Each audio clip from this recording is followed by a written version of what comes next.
G Tamil நேயர்களுக்கு காலை வணக்கம். நம்ம இப்போ பார்க்க போகிற மருத்துவம் சர்க்கரை நோயில் வந்த புண்ணுக்கு. சர்க்கரை நோய் வந்தவங்களுக்கு புண்ணு வந்துச்சுன்னா ஆறவே ஆறாது. அந்த புண்ணை ஆத்துறதுக்கான மருத்துவம்.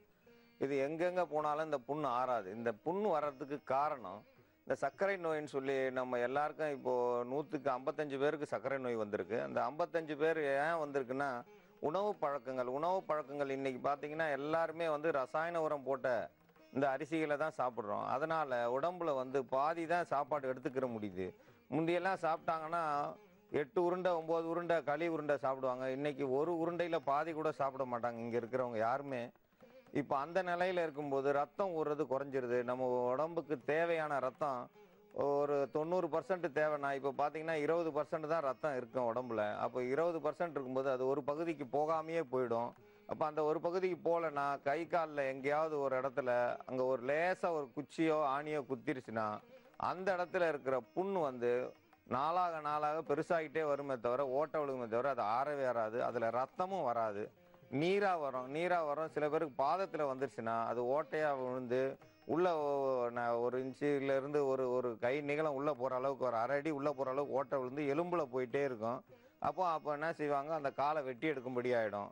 இதெல்லாம் லேசாக ஆரம்பிக்கும் போதே மருத்துவம் செஞ்சாதான். அது ஓட்டை விழுந்ததுக்கப்புறம் யாராலையும் அதை ஒன்றும் செய்ய முடியாது. ஏன்னா ரத்த ஓட்டம் குறைவாயிடும். ரத்த ஓட்டம் குறைவாயிடுச்சுன்னா நம்ம அந்த புண்ணை சரி செய்ய முடியாது. இப்போ காலுக்கு கீழே போக வேண்டிய ரத்தம் குறைய போகும்போது இடுப்புக்கிட்ட இந்த தொடைக்கும் இடுப்புக்கு நடுவில் இந்த பள்ளத்தில் நெறிக்கட்டுற இடத்துல வலி வரும். வலி வருதுன்னா கீழே ரத்தம் போகிற குழாயில் அடைப்பு ஆக ஆரம்பிச்சிருச்சு, கால் நரம்புல ரத்த குழாய்கள் அடைப்பு இருக்கு அப்படின்னு சொல்லுவாங்க. சில பேர் பார்த்தீங்கன்னா ஒரு அரை மணி நேரம் நடப்பாங்க, அதுக்கப்புறம் நடக்க முடியாது, உட்காந்துட்டு காலை நல்லா பிடிச்சி கொடுத்துட்டு அதுக்கப்புறம் நடக்க முடியும்னா அந்த ரத்த குழாய்கள் அடைச்சிக்கிட்டு இருக்கு அப்படின்னு சொல்லி நிறைய பேர் அதை தகவல் சொல்லுவாங்க. நிறைய பேர் அது நடக்கும் பொழுதே உட்காந்துட்டு காலை பிடிப்பாங்க. பிடிச்சி விட்டா தான் அந்த ரத்த குழாயில் கொஞ்சம் போகும்.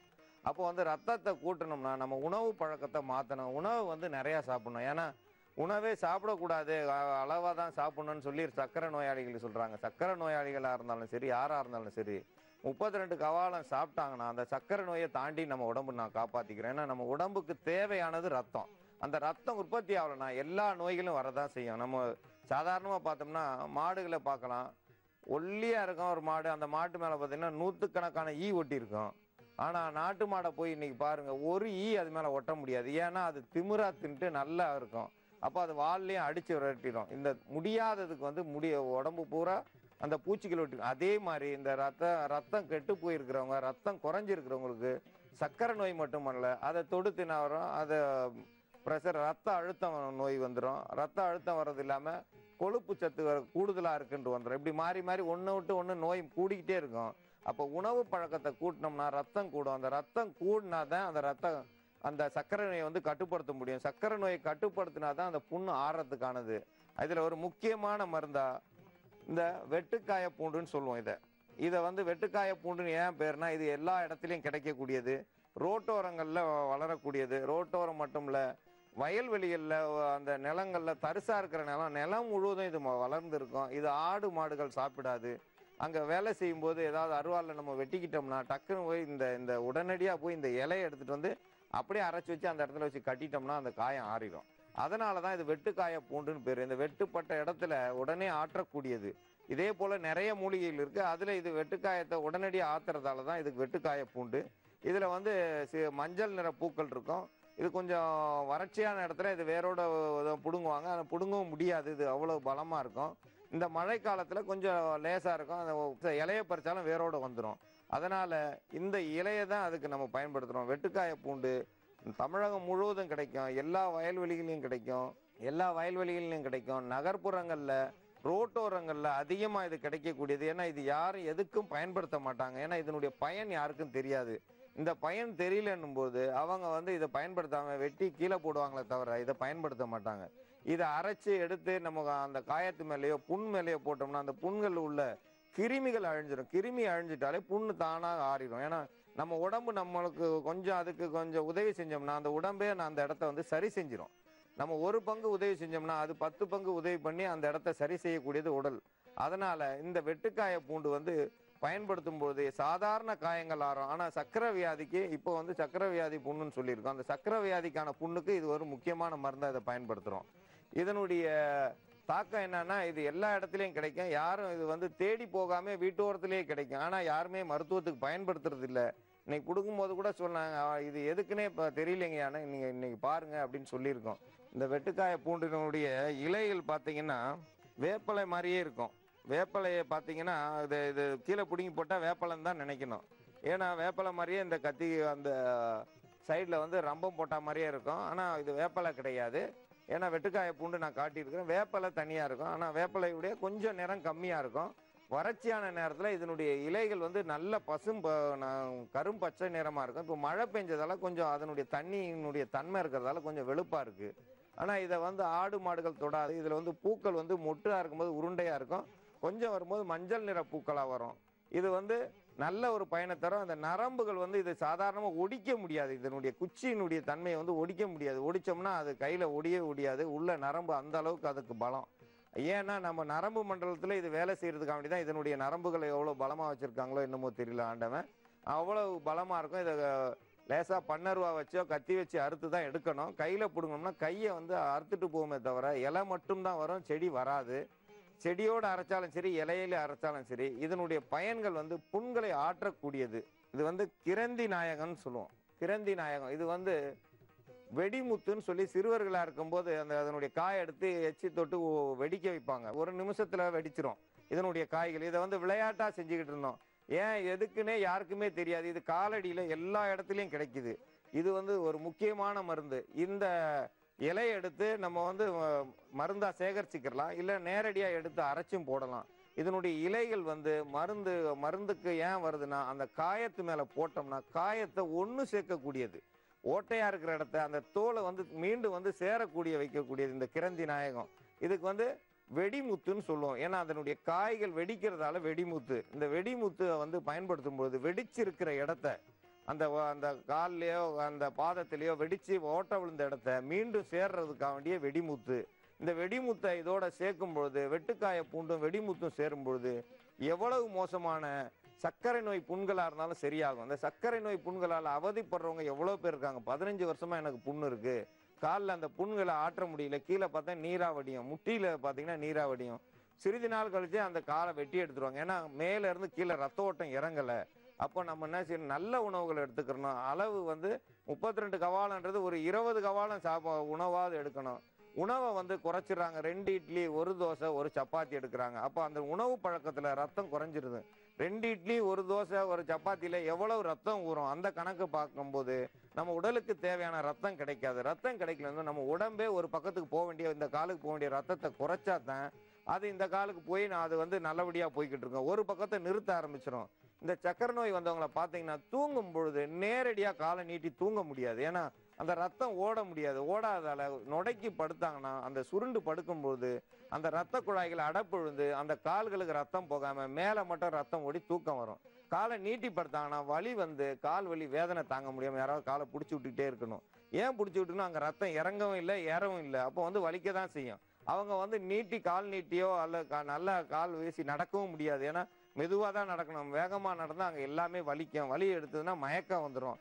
ஏன்னா கால்களில் வலி ரத்த நரம்புகள் சுருங்கி போய் ரத்தம் போகிற இடம் பூரா கெட்டு போயிருக்கும். அடைப்புகள் ஏற்பட்டுரும். அந்த அடைப்பு ஏற்பட்டதால ரத்தம் போகாதால அந்த கீழே லேசா சைக்கிள் பெடல் அடிச்சிருச்சு, நம்ம இருசக்கர வாகனத்தினுடைய அந்த கால் மிதி வந்து அதில் குத்திருச்சு, ஏதோ ஒரு இது லேசா குத்துனா போதும் அது ஒரு 7-8 வருஷமாவது அந்த புண்ணு இருக்கும். அந்த புண்ணு ஆறவே ஆறாது. அந்த புண்ணையும் ஆற்றக்கூடிய வல்லமை வாய்ந்தது இந்த கிரந்தி நாயகம். ஏன்னா சக்கரை நோய்க்கு புண்ணுக்கு மருந்தே இல்லைன்னு, மருந்து இல்லைன்னு கிடையாது, மருந்து இருக்கு. யாரும் சொல்லித்தரல. ஏன் சொல்லித்தரல? இதை வந்து சம்பாதிக்கிற விதம். இதை வச்சு ஏகப்பட்ட பேர் சம்பாதிக்கலாம். இதை வச்சு சம்பாதிக்கிறதுக்கு பதிலாக நம்ம மருந்தா தயாரிக்கிறோம். இந்த மருந்தா தயாரிக்கிறதுக்கு இந்த கிரந்தி நாயகத்தை பயன்படுத்துறோம். அதோட சேர்ந்து சின்ன வெங்காயத்தை நம்ம பயன்படுத்துறோம். சின்ன வெங்காயம்ன்றது இது சாம்பார் வெங்காயம். இந்த சாம்பார் வெங்காயத்தை இதோட கூட்டு கலவையா சேர்ந்து ஒரு மருத்துவம் செஞ்சாதான் இந்த மருந்தா மாறும். இந்த சர்க்கரை நோய் புண்ணை ஆர்த்தி அதுல உள்ள அந்த ஓட்டைகளை அடைக்கிறதுக்கான மருத்துவத்தை இப்ப நம்ம பார்க்கணும். அன்பார்ந்த நேயர்களே, இப்போ சர்க்கரை நோய்க்கான புண்ணை ஆத்துறதுக்கான மருந்தை நம்ம இப்ப பார்க்க போறோம். இந்த புண்ணை ஆத்துறதுக்கு ஒரு முக்கிய மருந்தா இந்த வெட்டுக்காய பூண்டு. இந்த வெட்டுக்காய பூண்டு நம்ம எல்லாருக்கும் தெரிஞ்சது. ஆனா இதை வந்து யாருமே கண்டுக்கிறது கிடையாது. இதனுடைய இலைகள் வேப்பலை மாதிரி அந்த பக்கவாட்டில் கத்தி ரம்பம் போல இருக்கும். ஆனால் கீழே வந்து ஒரு குறைந்தது 1.5 அடி உயரத்துக்கு மேலே இருக்காது. அதுக்கு மேலே வந்து இது வளராது. வளராமல் அதுக்குள்ளேயும் வெட்டி எறிஞ்சிருவாங்க. இது ஒரு குற்று செடி. ஏன்னா சின்ன செடி, இது எல்லா இடத்துலையும் கிடைக்கக்கூடியது. இதை வச்சு நம்ம பயன்படுத்துகிறோம். இதனுடைய தன்மைகளில் இதில் வந்து நம்ம தேவைக்கு ஏற்படுத்திக்கலாம். ஒவ்வொருத்தருடைய புண்களுடைய அளவு வந்து ₹1 காசு அளவு ஓட்டை இருக்கும். ஒரு சில பேருக்கு இடுப்புல வந்து முதுகுல வந்து பெரிய இது புண்ணா இருந்து ஆறவே ஆறாது. அந்த இடத்துல ரத்தமும் வராது. அப்போ வந்து உங்க தேவைக்கு ஏற்ப எடுத்துக்கலாம். ஏன்னா இது வந்து நம்ம சம அளவு தான் எடுக்க போறோம். எந்த அளவுக்குன்னா நீங்க வந்து 50 கிராம்னா எல்லாமே 50 கிராம் எடுத்துக்கிட்டா போதும். இந்த வெட்டுக்காய பூண்டு இதை நம்ம அரைச்சி எடுத்திருக்கோம். இந்த வெட்டுக்காய பூண்டினுடைய இலையை வந்து நல்லா அரைச்சி எடுத்திருக்கோம். இதை வந்து எந்த அளவுக்கு நம்ம பயன்படுத்துகிறோமோ அதே அளவுக்கு தான் நம்ம அடுத்து கிரந்தி நாயகம். கிரந்தி நாயகன்றது இதில் வந்து ஒரு சின்ன ரோஸ் கலரில் ஒரு சின்ன பூக்கள் இருக்கும். இதனுடைய காய்கள் வந்து சின்னதாக இருக்கும். அதை எடுத்து நம்ம வாயில் எச்சில் தொட்டு இப்படி காமிச்சோம்னா டப்புன்னு வெடிக்கும். அது வெடிக்கிறத வச்சு நம்ம விளையாட்டாக பசங்க விளையாடுவாங்க. வெடிக்காயின்வாங்க. இது வந்து வெடிமுத்துன்னு சொல்லுவோம். இது எல்லா இடத்துலையும் கிடைக்கக்கூடியது. இந்த கொடியான இந்த செடியை வந்து இதிலிருந்து இலைகளையும் பயன்படுத்தலாம், காம்பையும் பயன்படுத்தலாம். இதிலிருந்து மருந்தா வந்து இப்போ நம்ம அரைச்சி எடுத்திருக்கோம். இதனுடைய பயன்கள் வந்து எப்படியாப்பட்ட சர்க்கரை நோய் புண், அது பெரும் புண்ணாக இருந்தாலும் சரி, நீரா வடிஞ்சு கசிவு நாற்றம் எடுத்த புண்ணாக இருந்தாலும் இதனுடைய மருத்துவத்தன்மை வந்து அந்த நாற்றத்தை போக்கக்கூடியது. இது ரெண்டும் சேர்ந்த கூட்டு கலவைக்கு நம்ம சின்ன வெங்காயத்தை பயன்படுத்துகிறோம். சின்ன வெங்காயம் என்ன செய்யணும், இதனுடைய காந்தல், இதனுடைய காரத்தன்மை. இது சாம்பார் வெங்காயம் சொல்கிறோம். இந்த சின்ன வெங்காயம் உங்கள் தேவைக்கு ஏற்ப இப்போ ரெண்டும் வந்து ஒரு 50 கிராம் எடுத்துருக்கோம்னா இந்த சின்ன வெங்காயமும் 50 கிராம் எடுக்கணும். ஏன்னா இது ரெண்டுத்துக்கு ஒன்று சேர்க்குற கலவையை வந்து இந்த சின்ன வெங்காயம் தான் உண்டு பண்ணும். இது ரெண்டுத்துக்கும் சம்பந்தம் பண்ணும். அதுக்கு பேர் சம்மந்தின்னு சொல்லுவோம். இது ஒன்றுக்கு ஒன்று சம்பந்தம் பண்ணணும்னா நடுவில் வந்து ஒரு ஆள் பஞ்சாயத்து பண்ணுற மாதிரி இந்த இலைக்கும் இந்த இலைக்கும் கூட்டு சேர்க்கறதுக்காக வேண்டி தான் இந்த சாம்பார் வெங்காயத்தை நம்ம சேர்க்குறோம். இது ரெண்டையும் ஒன்று சேர்ந்த கலவையை ஒன்று சேர்க்கும் போது 3 மருந்தாக மாறுது, 3ஆ மாறுது. இது 3 சேர்ந்து வரும்பொழுது அது ஒரு முக்கியமான மருந்து. காலில் உள்ள புண்களையும், சர்க்கரை நோய் புண்களை எப்படியாப்பட்ட மோசமான புண்ணையும் ஆற்றக்கூடியது. இந்த சின்ன வெங்காயத்தை நம்ம எடுக்கிறோம். சின்ன வெங்காயத்தை முதல்ல வந்து அரைச்சிக்கிறோம். ஏன்னா சின்ன வெங்காயத்தினுடைய காரத்தன்மை வந்து இந்த ஏற்கனவே நம்ம அரைச்சி எடுத்து வச்சிருக்கோம் மூலிகை ரெண்டையும். இந்த சின்ன வெங்காயத்தை அரைச்சி அதனுடைய கலவையில் வந்து இதை ரெண்டும் ஒன்று சேர்க்கணும். ஒன்று சேர்க்கும் போது தான் அந்த மருந்துகள் 2 இலையினுடைய காரத்தன்மை, இந்த வெட்டுக்காய பூண்டினுடைய தன்மையும், இந்த கிரந்தி நாயகத்தினுடைய தன்மையை ரெண்டும் ஒன்று சேரும்போது எப்படியாப்பட்ட அந்த அழுகுன புண்களையும் கழுவி களைஞ்சி அந்த புண்கள் உள்ள அழுக்குகளை எடுத்துரும். அழுக்க மட்டும் எடுக்காது, அதனுடைய புண்ணினுடைய காரத்தன்மை எடுக்கும். ஏன்னா இது ரெண்டுத்துக்கும் ஒரு காரத்தன்மை இருக்கு. அதோட சேர்ந்து சின்ன வெங்காயத்தினுடைய காரத்தன்மை ஒன்று சேரும்பொழுது, அந்த காரம் ஒன்று சேரும்போது அந்த கழுவி இருக்கிற அந்த புண்ணினுடைய அழுக்குகள் பார்த்தீங்கன்னா பெரிய துர்நாற்றம் விஷம். முகத்துல துணியை கட்டிக்கிட்டு தான் பார்ப்பாங்க. கணவனுக்கு இருந்தால் மனைவியே அதை போய் தொடுறதுக்கு அருவருப்பாக இருப்பாங்க. இதை அவங்களுக்கு அவங்களே செய்யணும். இதை வந்து கிராமப்புறங்களில் என்ன செய்வாங்கன்னா நேரடியாக இந்த இலையும் வாயில் எடுத்து போட்டுருவோம், இந்த இலையும் வாயில் எடுத்து மெண்டுக்குருவாங்க. ஏன்னா வீட்டில் யாரும் பார்க்க மாட்டாங்களே, அவங்கவுங்க வேலைக்கு போனால் தான் வீட்டில் வந்து சாப்பாடு. அப்போ வந்து எல்லாரும் வேலைக்கு போகும்போது இவர் மட்டும் வேலைக்கு போகாமல் இருக்கார். அப்போ வீட்டில் இருக்கிறவங்க வேலைக்கு போனால் தான் இவருக்கு சாப்பாடுனுவோம். இவராக எடுத்து வாயில் மெண்டுட்டு 2 இலையும் மென்று ஒரு வெங்காயத்தை மென்று அப்படியே எடுத்து புண்ணு மேலே வச்சு காலில் கட்டிடுவாங்க. ஒரு துணியை வச்சு கட்டிட்டு வந்தாங்கன்னா இது தினந்தோறும் கட்டிட்டு வரும்போது குறைந்தது ஒரு 3 மாதத்துக்குள்ள அந்த புண்ணு இருந்த இடம் தெரியாம போயிடும். ஆனா பள்ளம் இருக்கும், ஆனா சதை மேவி மூடிடும். சதை மேவி மூடிட்டு மீண்டும் அந்த இடத்துல புண்ணு இருக்காது. ஆனா அந்த புண்கள் மேல இதை வச்சு கட்டும் பொழுது ஒன்றும் தெரியாது. இரவு நேரத்துல ஏன் வலி வருதுன்னா அங்க ரத்தத்தை இழுக்கக்கூடியது. ரத்தம் இல்லாம இருக்க போய் தான் புண்ணு ஆறல. இந்த இடத்துல இருக்குன்னா இந்த இடத்துக்கு ரத்தம் வர்றன்னா அந்த புண்ணு ஆறாது. புண்ணு ஆறலன்னும் போது இந்த இலைகளை வச்சு கட்டும் பொழுது இங்க மேல உடம்புல இருக்க ரத்தத்தை இந்த இலை வந்து மூலிகை இழுக்கும் போது கை கால் எந்த இடத்துல புண்ணு இருக்கோ அந்த புண்ணு இழுக்கும் பொழுது ரத்தம் முழுமையா வரும்போது வலி தாங்க முடியாது. வலி தாங்க முடியாதவங்க நீங்க ஊசியை போட்டுக்கிறலாம், இன்னைக்கு இருக்கிற வலி மாத்திரையை போட்டுக்கிறலாம், குடிக்கிறவங்களா இருந்தா குடிச்சுக்கிறலாம். ஏன்னு கேட்டீங்கன்னா அந்த அளவுக்கு உயிர் போற அளவுக்கு வலி இருக்கும். ஏன்னா நரம்புகள் எல்லாம் சுருங்கி போயிருக்கும். சில பேர் கேட்பாங்க, என்னங்க நீங்களே குடிக்க சொல்றீங்களா? நீங்க கட்டிப்பாரு, அதுக்கப்புறம் வலி தெரியும். வலி தெரியும் போது நீயா போய் குடிக்க ஆரம்பிச்சிருவ. ஏன் அது வந்து மருந்தாதான் அன்னைக்கு குடிக்க சொல்றோம். ஏன்னா அன்னைக்கு வந்து அவங்களுக்கு கல்லு கொடுத்தாங்க அந்த மயக்கத்துக்கு, இன்னைக்கு கல்லு கிடையாது. அப்போ வந்து நீங்க எதை என்னாலும் பயன்படுத்தலாம். இன்னைக்கு இருக்கிற ஊசி போட்டு வலி நிவாரணமா போட்டுக்குங்க, வலி நிவாரண மாத்திரையா போட்டுங்க. ஏன்னா இதை வச்சு கட்டியாச்சுன்னா அது எந்த மருந்துக்கும் கட்டுப்படாது, ரத்தத்தை இழுக்கும். ரத்தத்தை அந்த புண்ணுக்கு இழுக்கும் போது எவ்வளவு மோசமான புண்ணுலையும் ரத்தங்கள் வரும்போது மீண்டும் வந்து சதைகள் வந்து அடைக்கும். சதை வந்து அடைக்கும் பொழுது அந்த வலி இருக்கும். அந்த நரம்புகள் சுருங்கின நரம்புல மீண்டும் ரத்த ஓட்டம் கூடும். ரத்த ஓட்டம் கூடும்போது வலி வந்து வர்ண வலின்னு சொல்லுவோம். அந்த வலி வந்து வாங்கி பார்த்தா தான் தெரியும். அந்த அளவுக்கு வலிக்கும். அந்த வலியை தாங்கி இதை கட்டிட்டு வரணும். இது ஒரே நாளில் அந்த வலி வராது. கொஞ்ச நாள் 10 நாள் 15 நாள் போகும்போது வலி வருதுன்னா அங்கே ரத்த ஓட்டத்தை உண்டு பண்ணுதுன்னு அர்த்தம். இந்த ரத்த ஓட்டம் உண்டு பண்ணும்போது எவ்வளவு மோசமான புண்ணுக்கு மீண்டும் வந்து மூடி அந்த தோல் பழைய நிலைக்கு வந்துடும். பழைய நிலைக்கு வரும்போது அந்த புண்கள் ஆறிடும். இது மூன்றும் சேர்ந்த சம அளவு கலவை. இந்த வெங்காயத்தை எல்லாத்தையும் நல்லா வந்து மையா அரைச்சிடணும். ஏன்னா எதுவுமே வந்து ஒரு உருவமும் இலையும் தெரியக்கூடாது, வெங்காயத்தினுடைய தாளும் தெரியக்கூடாது. அந்த அளவுக்கு நல்லா அரைச்சிடணும். இப்போ நம்ம கண்ணுக்கு நேராக வச்சிருக்கோம், இதனுடைய காரத்தன்மை கண்ணில் போய் படும்போது கண் வந்து காந்தல் ஆரம்பிக்கும். அதே மாதிரி அந்த புண் மேலே வைக்கும்போது புண்ணில் இருக்கிற சிறு சிறு கிருமிகள் சொல்லுவோம், அது தேவையில்லாத அந்த நச்சு கிருமிகள், அதை வந்து புண்ணை வந்து கெடுத்துக்கிட்டு இருக்கிற அந்த கிருமிகளை பூரா இந்த காரத்தன்மை கொண்டுரும். அந்த காரத்தன்மை படப்பட அங்கே உள்ள எல்லா இடங்களும் சுத்தமாக ஆரம்பிச்சிடும். நீங்கள் இரவில் கட்டி இதை காலையில் கலட்டிடுங்க. காலையில் கண்டிப்பாக காற்று படணும் அந்த புண்ணு மேலே. காற்று படாமல் ஒரு புண்ணை கட்டி போட்டுக்கிட்டே இருந்தால் அந்த புண்ணு வந்து கட்டுப்புண்ணாக மாறிடும். கட்டுப்புண்ணாக மாறினா அது என்றைக்குமே சரியாகாது.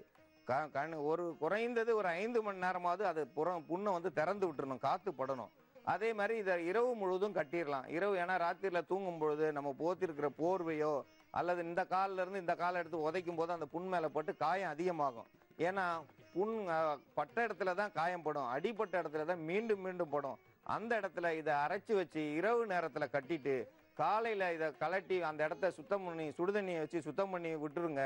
காத்தாட விட்டுட்டிங்கன்னா அந்த நோய் கிருமிகள் இல்லாமல் மீண்டும் அந்த இடத்துல ரத்தம் வர ஆரம்பிச்சிடும். நீங்கள் பார்க்கலாம், ஒரு 10 நாளில் மீண்டும் அங்கே ரத்தம் வந்துடும். அந்த ரத்தம் வந்ததுக்கப்புறம் புண் கண்டிப்பாக ஆறிடும். இது மேல் பூச்சி மருந்து மட்டும்தான், உள்ளுக்கு சாப்பிட்ற மருந்து கிடையாது. மேலே மட்டும்தான் இதை பூசணும், உள்ளுக்கு சாப்பிட வேண்டிய அவசியமும் கிடையாது. இது மேல் பூச்சா தான் பூசணும். இது தினந்தோறும் இரவில் கட்டணும், குறைந்தது 60 நாளாவது கட்டணும். ஒரு சில பேருக்கு பார்த்தீங்கன்னா ஒரு 6 மாதம் வரைக்கும் கட்டிட்டு வர வேண்டியது இருக்கும். ஏன்னு கேட்டிங்கன்னா புண்ணினுடைய அளவு வந்து பெருசாக இருக்கும். அவங்க வந்து காலில் கட்ட முடியாத நிலையில் இருக்கிறவங்களுக்கு அது 6 மாதம் வரைக்கும் போயிடும். இல்லைன்னா கொஞ்சம் சின்ன அளவு இருந்ததுன்னா 60 நாளைக்குள்ள அந்த புண் வந்து கண்டிப்பாக ஆறிடும். எப்படியாப்பட்ட 10 வருஷமா ஆறாத புண்ணு 6 மாசத்துல ஆறும்னா பார்த்துக்குங்க. அதை விட கொஞ்சம் சின்ன புண்ணா இருந்தால் 60 நாளில் ஆறும். அதுக்கு குறைஞ்சி அதுக்கு முன்னாடி கண்டிப்பாக ஆறவே ஆறாது. அதனால தினந்தோறும் இரவில் கட்டி பகலில் இதை கலட்டிட்டு அந்த இடத்த சுத்தம் செஞ்சு காற்று படும்படியாக வைங்க. பகலில் வந்து அந்த புண் மேலே ஈ பட விடாமல் மட்டும் பார்த்துக்குங்க. ஈ பட்டால் மீண்டும் போய் அதில் வந்து ஒரு பூச்சி உருவாயிடும். அதனால் ஈ இல்லாத இடத்துல உட்காருங்க. இந்த காலில் உள்ள புண்களோ கையில் உள்ள புண்களுக்கு இதை கட்டிட்டு வந்தீங்கன்னா அந்த புண் சரியாகி உங்களுடைய உடல் வந்து மீண்டும் அதே அழகுக்கு வந்துடும். புண்ணு இருந்த இடம் தெரியாமல் போயிடும். இந்த புண்ணுக்கு இது ஒரு சிறந்த மருந்து. சர்க்கரை நோயாளிகளுக்கு இது ஒரு சிறந்த மருந்து. அதனால சர்க்கரை நோய் வந்த புண்ணுக்கு பயப்படாம இந்த மருத்துவத்தை எல்லாரும் பயன்படுத்த வேண்டும் என்று கேட்டுக்கொள்கிறேன். பெண்களுக்கான வயிற்று வலி, இது மாதவிடாய் வயிற்று வலி. இந்த மாதவிடாய் வயிற்று வலியால் பெண்கள் ரொம்ப அவதிப்படுறாங்க. இப்போ 13 வயது பிள்ளைகளும் பெரிய பிள்ளையாயிருக்கு. வயிற்று வலி தாங்க முடியாமல் மருத்துவமனைக்கு போகிறாங்க. பள்ளிக்கூடத்துக்கு போக முடியாமல் அவதிப்படுறாங்க.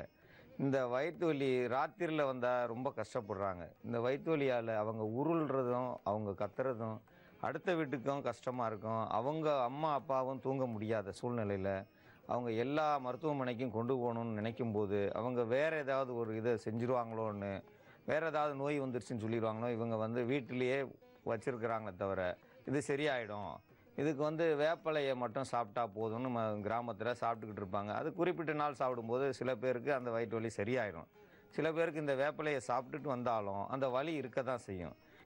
இயல்பாக செயல்பட முடியாமல் அவதிப்படுறாங்க. இந்த பெண்களுக்கு இது ஒரு அருமருந்து. இந்த எல்லா பகுதியிலையும் கிடைக்கக்கூடிய இது வந்து நெட்லிங்கம் இலை.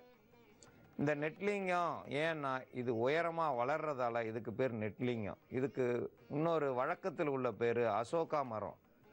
அசோகா மரம்னு எதுக்கு பேர் வச்சாங்கன்னா அந்த நாளில் அசோகர் சாலை ஓரத்தில் இந்த மரங்களை அதிகமாக நட்டதால் இந்த இலைக்கு அசோகா மரம், இந்த மரத்துக்கு பேர் அசோகா மரம் அப்படின்னு சொல்லி பேர் வந்திருக்கு. நெடுநெடுன்னு வளர்ந்து உயரமாக வளர்ந்ததால் இதுக்கு பேர் நெட்லிங்கம். இதனுடைய பயன் யாருக்குமே தெரியாது. இது சென்னையில் அதிகமாக எல்லார் வீட்டுகள்லையும் இருக்குது. எல்லா வீட்டுகள்லையும் இருந்தாலும் இதனுடைய பயன் யாருக்குமே தெரியறதில்லை. இது வந்து இந்த வயிற்று வலி, கருப்பையில் உள்ள வயிற்று வலி, மாதவிடாய் வயிற்று வலி, வேறு எந்த வலிக்கும் கிடையாது. மாதவிடாய் வயிற்று வலிக்கு இது வந்து ஒரு அற்புதமான ஒரு மருத்துவத்தை கொண்டு வந்திருக்கோம் இந்த இலை. இந்த இலையில் முதல்ல இந்த 3-4 இலையை எடுக்காம இந்த ஒரு 5வது இலையை இந்த மாதிரி இலையை தான் எடுக்கணும் மருத்துவத்துக்கு. ஏன்னா முதல்ல உள்ள இலைகள்லாம் ஒரு 6-10 வயசுக்குள்ளே வந்த பெரிய சின்ன பிள்ளைங்களுக்கு இது இந்த சின்ன இலைகள் சரியாக பயன்படும். 15 வயசுக்கு மேலே போகும்போது இந்த 5வது இலையை எடுத்துக்கணும். இந்த கடைசி இலையெல்லாம் தேவையில்லை. ஆனால் வேலை செய்யாதுன்னு இல்லை. ஆனால் இந்த ஒரு 4 இலை தள்ளி 5வது இலை எடுக்கும்போது இதனுடைய மருத்துவ பயன் ரொம்ப நல்ல பயனை கொடுக்கும். வலியை உடனே நிப்பாட்டும். ஒரு இலையை எடுத்து இதனோட கிராம்பு ஒரு 5 கிராம்பும், அடுத்து ஏலக்காய் ஒரு வேளைக்கு இது 1 எடுத்தாலே அந்த வலிக்கான மருந்துக்கு போதுமானது. இது 3ம் இல்லாது இதோட சேர்த்து பனை வெல்லம், நெட்லிங்க இலை, பனை வெல்லம், 4 கிராம்பு, ஒரு ஏலக்காய், இது ஒரு வேளைக்கு போதுமானது. இதை மொத்தமாக இடித்து உருண்டை பிடிக்கலாம். இப்போது பனை வெல்லத்தை கொஞ்சம் இளக்கமாக இருந்ததால் உருண்டை பிடிக்க முடியாத இதில் இருக்குது, அந்த இளகுன நிலையில் இருக்குது. அதனால் பரவாயில்ல, சில பனை வெல்லங்க இப்படி தான் இருக்கும். அதனால் உருண்டை பிடிக்க முடியலனாலும் இதை ஒரு வேளைக்கு ஒரு ஸ்பூன் அளவுக்கு, ஒரு வேளைக்கு 1 ஸ்பூன் அளவுக்கு இதை உள்ளுக்கு சாப்பிட்டா சாயந்தரத்துக்குள்ளே அந்த வலி சரியாயிடும். இந்த கர்ப்பப்பை வலி சரியாகிறது மட்டும் இல்லாமல் இந்த பனை வெல்லமும் இந்த ஏலக்காய், கிராம்பு இதை சாப்பிடும்போது எவ்வளவு வலி உள்ள நுண்கிருமிகளையும் வெளியேற்றக்கூடியது. இது வெளியேறும்போது வலி உடனே குறையும். 15 வயசு பெண்கள்லேருந்து 45 வயசு பெண்கள் வரைக்கும் இது பயன்படும். அது எப்படியாப்பட்ட வலியாக இருந்தாலும், சின்ன குழந்தை 13 வயசு குழந்தையாக இருந்தாலும் நமக்கு 1 ஸ்பூன் கொடுக்கறதுல தவறு இல்லை. வலி கண்டிப்பாக ஒரு 12 மணி நேரத்துக்குள்ளே வலியே இல்லாமல் போயிடும். அதுக்கடுத்து 3 நாளைக்கு இல்லை 7 நாளைக்கு இருந்தாலும் அந்த பெண்கள் மாதவிடாய் நேரத்தில் இந்த வலியை போக்கக்கூடியது. சின்ன பிள்ளைங்களுக்கு கருப்பை வலி இருக்குது, வலி தாங்க முடியாமல் இருக்கிறதுக்கு கண்டிப்பாக இது தேவையான மருந்து. இந்த மருந்தை பயன்படுத்தி எல்லா பெண்மணிகளும் நம்ம தாய்க்குலங்களும் பயன்படுத்தி வலியிலிருந்து தீர்க்கும்படி அன்புடன் கேட்டுக்கொள்கிறேன்.